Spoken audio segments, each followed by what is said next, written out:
तुम्हारा धन जो है भूमि पर पड़ा रह जाएगा। धनानि भूमौ पशुवश्च गोष्ठे, तुम्हारे पशु, तुम्हारे जानवर, तुम्हारे गाड़ी बंगले ये सब यहीं पड़े रह जाएंगे।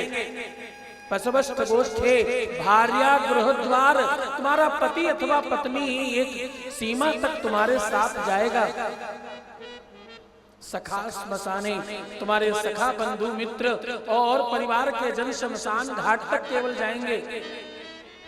और तुम्हारी ये देह जिस पर तुम खूब चंदन लगा रहे हो, जिस पर इत्र लगा रहे हो, जिस पर तुम खूब महंगे महंगे क्रीम पाउडर और जाने कहां कहां से साबुन और बॉडी वॉश, जाने क्या क्या वॉश लगा रहे हो, ये भी चिता पर लकड़ियों पर बिना कुछ बिछाए तुम्हें लिटाकर जला दिया जाएगा। और वहां तुम्हारा शरीर भी वहीं जलकर नष्ट हो जाएगा, शरीर भी तुम्हारे साथ नहीं जाएगा। देह चितायाम, चिता तक साथ है इसका मात्र। तो बोले साथ क्या जाएगा गुरुवर? तो बोले धर्मानु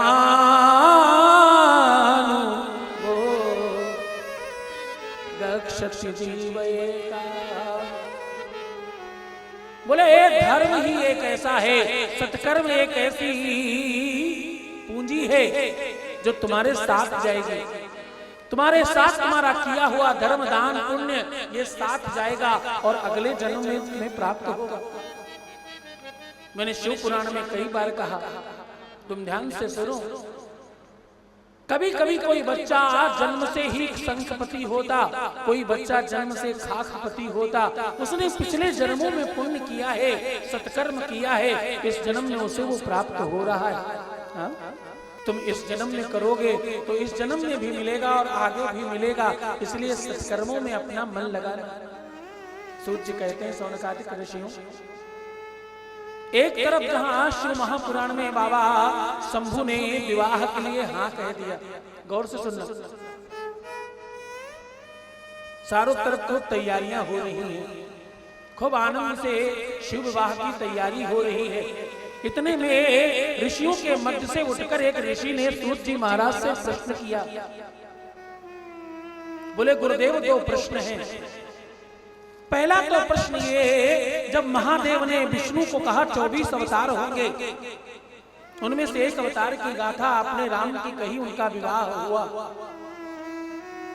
कोई कहता है, कहीं ऐसा सुनने में आता है कि सती का परित्याग भगवान शिव ने भगवान राम की वजह से किया। वो गाथा सुनने की मेरी इच्छा है। भगवान शिव ने सती को अपने से विलग क्यों किया? जब वो इतना प्रेम करते हैं, जब उतना चाहते हैं, इतना आदर सम्मान करते, हृदय अंग रखते हैं, तो उन्हें अलग क्यों किया? परमात्मा की इच्छा के बगैर अग्नि में क्या सामर्थ्य कि वो सती को जला देती? इस सृष्टि में क्या सामर्थ्य कि सती को शिव से अलग कर देती? तो ऐसा क्यों किया महादेव ने? वो जानने की मेरी बड़ी प्रबल इच्छा है। तो सूत जी महाराज कहते हैं शौनकादिक ऋषियों, भगवान राम का विवाह हुआ, इस बात को तुम गौर से समझना। रविवार, मंगलवार और शनिवार को विवाह नहीं करना चाहिए। गौर से सुनो, क्या कह रहा हूं? मैं कह रहा हूं रविवार, मंगलवार, शनिवार, रविवार विवाह नहीं करना चाहिए, अन्यथा वैवाहिक जीवन सुखमय नहीं रहता।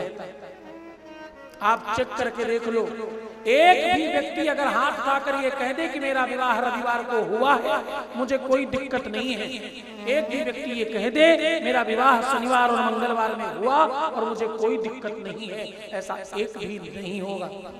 इन दिनों में विवाह के मुहूर्त क्यों बनाए जाते हैं? फिर विवाह का मुहूर्त बनाने की जो पद्धति है उसमें त्रुटियां हो रही हैं। वो लकीर की फकीर लाइन खींची जा रही है मात्र। विवाह रविवार, मंगलवार, शनिवार नहीं करना चाहिए। इन दिनों में किया हुआ विवाह थोड़ा दुष्कर होता है और थोड़ा कष्टकारी होता है। और एक बात कहूं, एक ही मंडप में, अब जरा महत्वपूर्ण बात समझना, एक ही मंडप में एक से अधिक विवाह नहीं करने चाहिए। अन्यथा कोई एक दुखी रहता है, एक को तकलीफ बनी रहती है। उठाकर देख लो अपने आसपास में, चेक करके देख लो अपने आसपास में, दो लोगों का विवाह एक मंडप में हुआ होगा तो एक अमीर होगा, एक गरीब होगा, एक अच्छा होगा, एक बुरा होगा, एक सुखी होगा, एक दुखी होगा, दोनों सुखी नहीं हो सकते, तकलीफ रहती है इसमें। तो क्या करें, इससे बचने का साधन क्या है और इससे कैसे बचा जा सकता है? तो बड़ा सरल और बड़ा आध्यात्मिक साधन बताया शिव महापुराण में। गर्मियों के महीने में, जेठ के महीने में भगवान शंकर के ऊपर जो घट लगाता है उसके जीवन का ये दोष समाप्त हो जाता है। हाँ? भगवान शंकर के मंदिर में जो हवा की, कूलर की और एसी की व्यवस्था करता, उसके जीवन में ऐसी असुविधाएं समाप्त हो जाती। हाथ वाला पंखा, खरबूजा और मीठा पानी, ये दान देने की पद्धति सदियों से है हमारे लोगों के यहाँ, और हम ऐसा करते चले आ रहे हैं। हाँ?